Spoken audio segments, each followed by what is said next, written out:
So, kamusta naman po, Kuya Dencho? Alam mo, mas masarap itong paella negra mo kung may vermouth. Vermouth? Spanish wine. As a matter of fact, sa France and Italy nagmula ang vermouth. Pero, sumikat lang sa Spain. Spaining kita eh.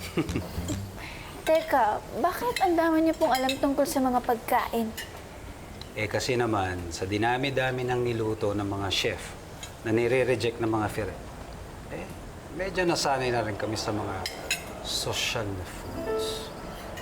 True. Basta ako, ang paborito ko yung classic French meal na coq au vin. Delicious chicken stew. I remember that. Siyempre, hindi naman patatalo ang aking paboritong tomato broschetta with balsamico de Moderna mula sa Italian cuisine. Excuse me? Yes. Hindi siya moderna. Modena. Balsamico de Modena. Fettuccini, linguini, Lamborghini, Ferrari. Confetti! O ikaw ha, huwag sasama ang loob. Dahil napakasarap mong magluto. Tama? Tama? Si. Nagkataon lang napihi ka ng mga alaga mo. Kamagalala, Florence. Andito lang kami.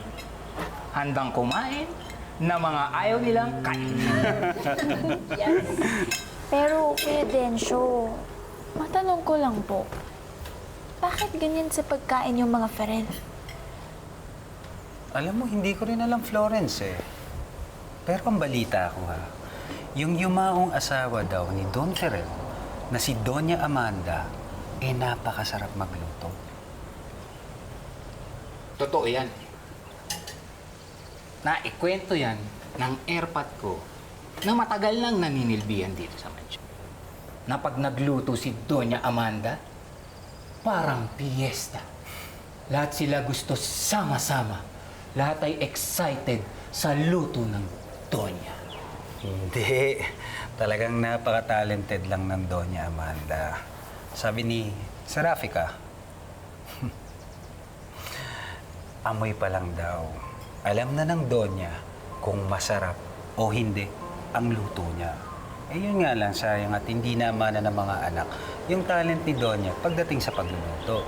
Pero naging busy naman ang mga ito sa kanya-kanyang negosyo ng mga Ferrer. Kaya ang Lolo Garp, sa kanya naiwan ang mga apo. Ang masakit dyan, nung nawala si Doña Amanda, parang nagbago na ang sister rito sa mansyon. Dati, masaya lang. Sabay-sabay silang kumakain. Pero ngayon, parang kanya-kanya na sila. Parang wala na silang pakialam sa isa't isa.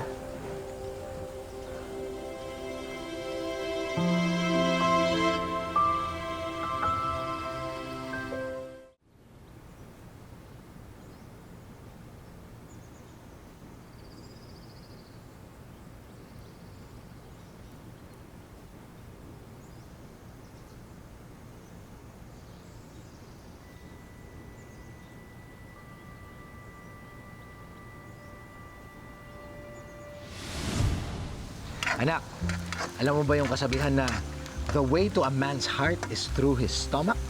Ay, oo naman. Gasgas na yung kasabihan yan. Mas gasgas pa nga yung sa kasabihang love is blind.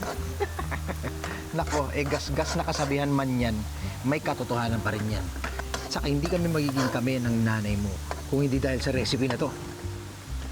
Tay, ano po ba yung niluluto niyo? Tawag dito, pusong nagmamahal.